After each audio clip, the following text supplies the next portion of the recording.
નમસ્તે મિત્રો, સ્વાગત છે આપનું જ્ઞાન ગોષ્ઠી ચેનલમાં।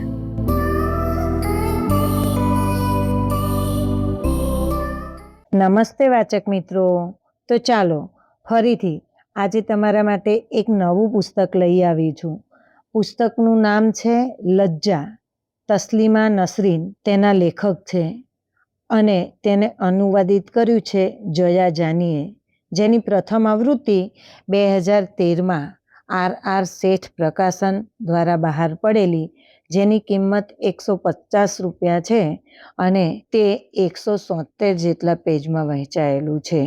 ખરેખર જેને વતન પ્રેમ શું કહેવાય, માતૃભૂમિની મમતા કેવી હોય, એ અતૂટ સંબંધને છોડતા કેટલી વેદના થાય, એ જાણવું હોય અને અનુભવવું હોય, એણે આ નવલકથા જરૂર વાંચવી। જેને બાંગ્લાદેશના ઇતિહાસને અને ભૂગોળને જાણવા હોય, તેની રાજકીય પરિસ્થિતિને સમજવી હોય અને પડોશી દેશ સાથે તેના સંબંધોને જાણવા હોય, તેને પણ આ નવલકથા જરૂર વાંચવી।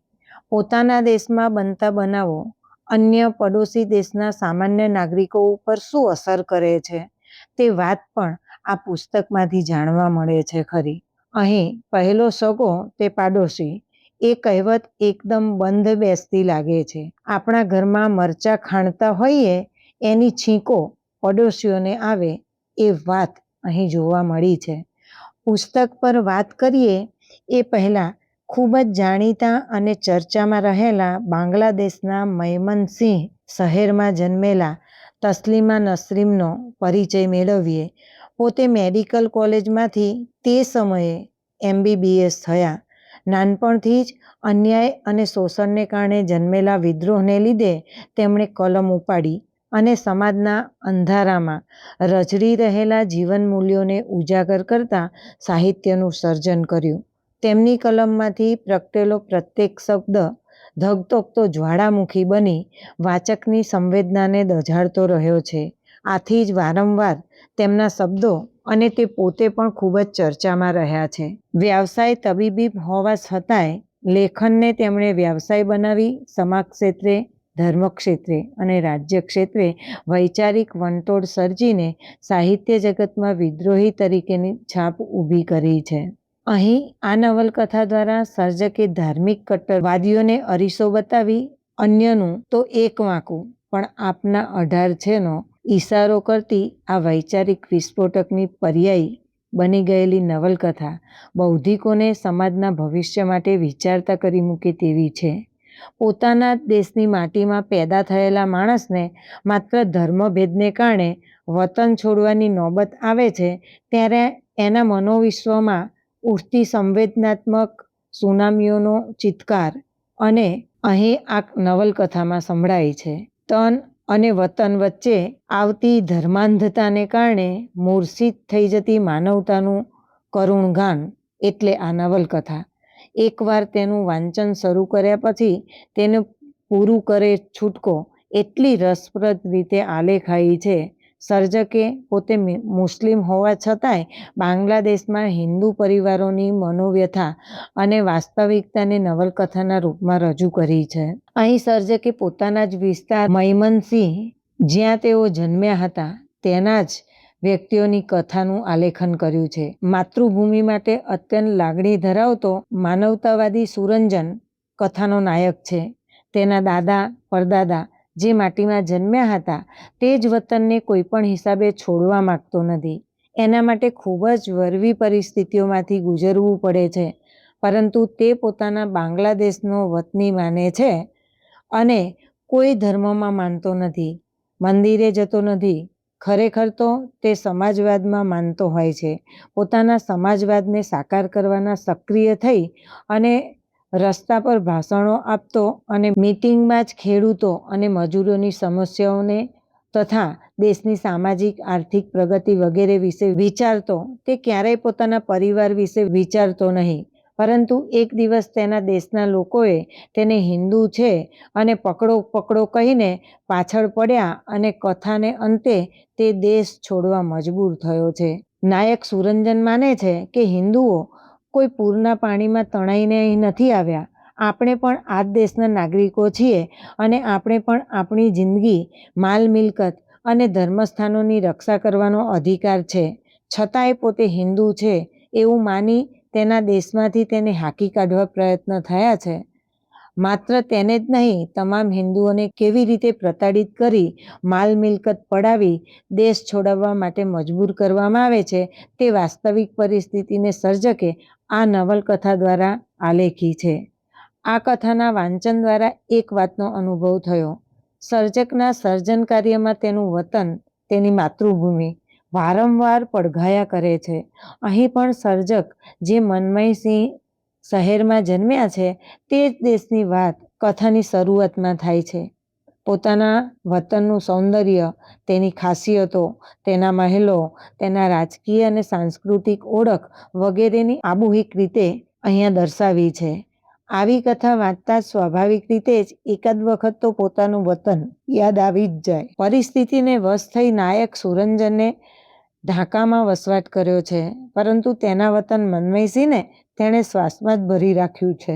ઢાકાની બુઢી ગંગા નદીમાં પગ બોળતા તેને પોતાના વતનની બ્રહ્મપુત્રાની યાદ આવે છે.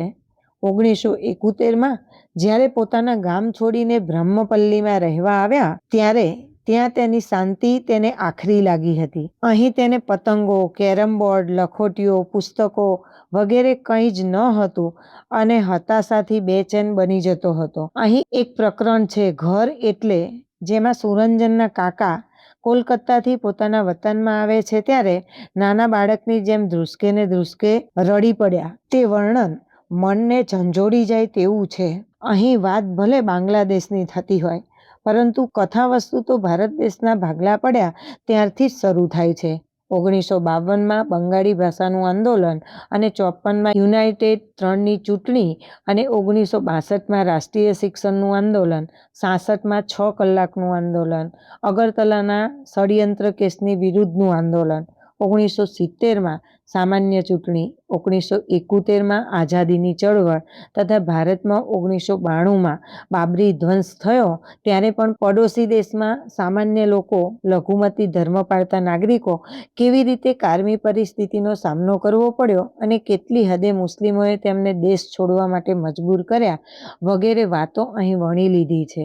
અહીં લઘુમતી કોમને એટલે કે હિન્દુને કોઈ મહત્વના પદ કે ઊંચા પ્રકારની નોકરી મળતી નથી, તો વળી તેમના ધંધા રોજગાર અને જમીન જાયદાદને જબરજસ્તીથી છીનવી લેવામાં આવે છે. મા બહેનો પર રેપ કરી તેમને ગુમ કરી દેવામાં આવે છે વગેરે અમાનવીય વ્યવહારો અહીં થતા રહે છે. તેનો જીવંત ચિતાર લેખકે અહીંયા મૂક્યો છે.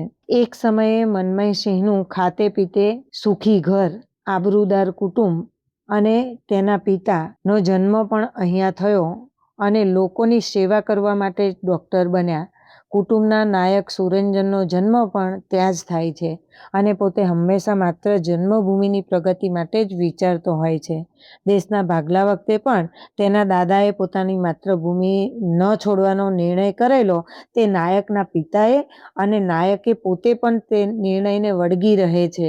તે પોતાના સગા સંબંધીઓ દેશ છોડીને ચાલ્યા ગયા તેમજ પોતે પણ પોતાનું જૂનું ઘર છોડી ઢાકા જેવા વિસ્તારમાં સાવ નાના મકાનમાં રહેવું પડે છે. તેમ છતાં પણ પોતાની માતૃભૂમિને છોડવાનું તેમને મંજૂર નથી. પરંતુ કથાને અંતે નાયકની બહેનને ઉપાડી જાય છે અને કાલ સુધી જે લોકો સાથે ભાઈબંધીનો વ્યવહાર હતો, રાજકીય ગતિવિધિઓ માટે સંકળાયેલા હતા અને એ લોકો પણ પોતાનો અતોપતો શોધવા માટે તેમને મદદ કરતા નથી અને એક જીવતી જાગતી વ્યક્તિ સાવ અલોપત થઈ જાય છે.